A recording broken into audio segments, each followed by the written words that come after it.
Hi, Radhe Radhe. ನೋಡಿ, ನಾವು ಯಾವಾಗಲೂ ಕಾಯಿ ಹೊಡಿತಾ ಇರ್ತೀವಿ. ಶುಕ್ರವಾರ, ಶನಿವಾರ, ಹುಣ್ಣಿಮೆ, ಅಮಾವಾಸ್ಯೆಗೆ ಕಾಯಿ ಹೊಡಿತಾ ಇರ್ತೀವಿ. ಅದ್ರಾಗ ಈಗ ಮಳೆಗಾಲದಾಗ ಕಾಯಿ ಕೆಟ್ಟೋಗ್ಬಿಡ್ತಾವೆ.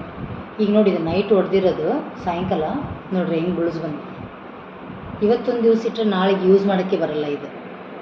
ನಾವು ಬೇಸ್ಗಿತ್ತಂದ್ರೆ ಹೊರಗಡೆ ಇಟ್ಟು ನಾವು ಡ್ರೈ ಮಾಡ್ಬೋದು, ಮನೆಯಾಗಿಟ್ರೂ ಏನು ಪ್ರಾಬ್ಲಮ್ ಇಲ್ಲ, ಒಳಗಡೆನೂ 2-3 ದಿವಸ ಇಡ್ಬೋದು. ಬಟ್ ಈಗ ಮಳೆಗಾಲಲ್ಲ, ಸ್ವಲ್ಪ ಮಾಡೋಗ್ಬಿಟ್ರೆ ಬುಳಿಸ್ ಬಂದು ಕೆಟ್ಟೋಗ್ಬಿಡ್ತೈತಿ. ಅದಕ್ಕೆ ಈ ಓವೆನ್ ಒಳಗೆ ಇದನ್ನು ಕಟ್ ಮಾಡಿಬಿಟ್ಟು 1 ಮಿನಿಟಲ್ಲಿ ಇದನ್ನು ನಾವು ಡ್ರೈ ಮಾಡ್ಕೊಂಬಿಡ್ಬೋದು. ನೀವು ಸುಮಾರು ಹೊರಗಡೆ 15 ದಿವಸ ಇಟ್ಟರೆ ಏನಾಗಲ್ಲ ಇದು. ಈಗ ಓವೆನ್ ಇಲ್ದಿರೋರು ಏನು ಮಾಡ್ಬೇಕಪ್ಪ ಅಂದರೆ, ಇದನ್ನು ಸಣ್ಣ ಕಟ್ ಮಾಡಿ ನಾನು ತೋರಿಸ್ತೀನಿ ನೆಕ್ಸ್ಟ್ ವಿಡಿಯೋ. ಈಗ ಇದರಲ್ಲಿ ಸಣ್ಣ ಕಟ್ ಮಾಡಿಬಿಟ್ಟು ಸಿಮ್ಮಲ್ಲಿ ತವ ಆಗಲಿ ಏನಾರ ಸಣ್ಣಗೆ ಗ್ಯಾಸ್ ಇಟ್ಟು ಅದ್ರಾಗ ಸ್ವಲ್ಪ ಫ್ರೈ ಹುರ್ಕೊಂಡು ನೀವು ಒಂದು ವಾರನೂ ಯೂಸ್ ಮಾಡ್ಬೋದು. ಬಟ್ ಇದನ್ನು ನಾನು ತೋರಿಸ್ತೀನಿ ಈಗ ನೆಕ್ಸ್ಟ್ ನಿಮ್ಗೆ ಏನು ಮಾಡ್ಬೇಕಂತ. ನೋಡಿ, ಇದೆಲ್ಲ ಬುಳಿಸ್ ಬಂದಿರೋದು ಒಂದು ಬಟ್ಟೆ ತೊಗೊಂಡು ನೀಟಾಗಿ ಕ್ಲೀನ್ ಮಾಡ್ಕೊತಾ ಇದ್ದೀನಿ.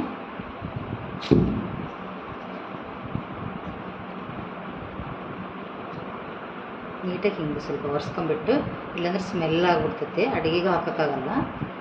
ಈ ಥರ ಅದು ಚಿಪ್ಪೆಲ್ಲ ತೆಗೆದುಬಿಟ್ಟು ಕಾಯಿನ ಹೊರಗೆ ಕೊಬ್ಬರಿ ಎಲ್ಲ ತಗೊಂಡ್ಬಿಟ್ಟು ನಾನು ಈ ಥರ ಕಟ್ ಮಾಡಿ ಪೀಸಸ್ ಎಲ್ಲ ತಗೊಂಡಿದ್ದೀನಿ. ಈ ಥರ ಎಲ್ಲ ನೋಡಿ, ಈ ಥರನೆಲ್ಲ ಮಾಡಿ ಈ ಥರ ಹೆರ್ಜಿಟ್ಕೋಬೇಕು. ಇಷ್ಟು ಹೆರ್ಜಿಟ್ಟು ಇದನ್ನು ತೋರಿಸ್ತೀನಿ ನಿಮಗೆ.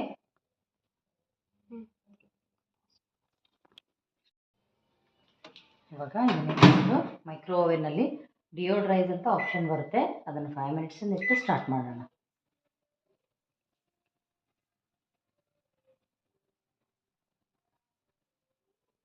ಮೈಕ್ರೋ ಓವೆನ್ನಲ್ಲಿ ಇದು ಡಿಯೋಡ್ರೈಸ್ ಅಂತ ಬರುತ್ತೆ. ಇದರಲ್ಲಿ 5 ಮಿನಿಟ್ಸಿಂದ ಅದು ಆಪ್ಷನ್ ಪ್ರೋಗ್ರಾಮು. ಅದನ್ನು 2 ಸರಿ ನಾವು ಮಾಡಿ 10 ಮಿನಿಟ್ಸ್ ಇಟ್ಟರೆ ಈ ಥರ ಬ್ರೌನ್ ಆಗುತ್ತೆ.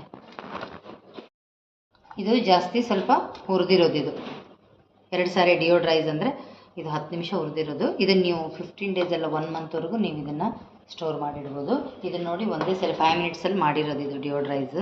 ಅದರಲ್ಲಿ ಇದನ್ನು ನೀವು 1 ವೀಕಲ್ಲೂ ನೀವು 1 ವೀಕ್ವರೆಗೂ ಇಟ್ಕೋಬೋದು. ಇದೆಲ್ಲ ತೇವಾಂಶ ಹೋಗಿರ್ತೈತಿ, ಡ್ರೈ ಆಗಿಬಿಡ್ತಾವೆ. ಇವು ನಾವು ಬಿಸಿಲಲ್ಲಿ ಇಟ್ಟು ಹೆಂಗೆ ಒಣಗಿಸ್ತಿರ್ತೀವಿ ಆ ಥರನೂ ಒಣಗಿದೆ ಇದು. ನೀವು ಆರಾಮಾಗಿ ಇಟ್ಕೋಬೋದು. ಒಳಗಡೆನೇ ಇಟ್ಟಿದ್ರೆ ಈಗ ಮಳೆಗಾಲದಲ್ಲ ಕೆಟ್ಟೋಗ್ಬಿಡ್ತಾ ಇತ್ತು. ಈ ಥರನೂ ನೀವು ಮಾಡ್ಕೋಬೋದು.